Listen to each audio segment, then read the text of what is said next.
23 noyabr tarixində 9-cu siniflərə OTK sınaq imtahanında salınmış sualın izahına baxırıq. Belə bir sualdır. Bu ifadənin qiymətini tapaq. 27 üstü 3. 27-ni 3 üstü 3 yazaq. Bunun da üstündə 3 vur. 8-i 2 üstü 3 yazıram. Üstündə 10. Gedək məxrəcə. 6 üstü 8 var məxrəcdə.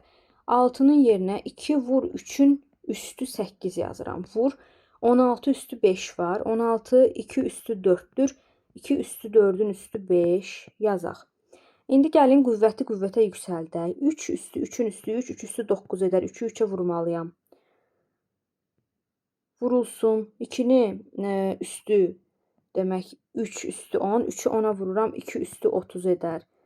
Gedək məxrəcə. Burada 2 üstü 1, 3 üstü 1 heç bir ədəd yoxdursa, qüvvətə 1 yazıb sizi başa sala bilərəm. 1'i 8'ə vuracam. 2 üstü 8. 3'ün də üstündəki 1'i 8'ə vuracam. 3 üstü 8 vurulsun.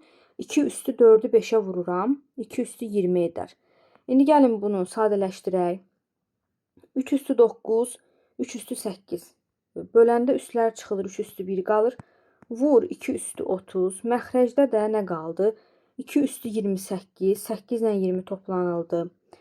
Burada da 2 üstü 30, 2 üstü 28'e böləndə üstlər çıxılır.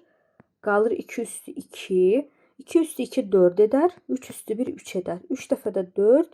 Düzgün cavab 12 olar.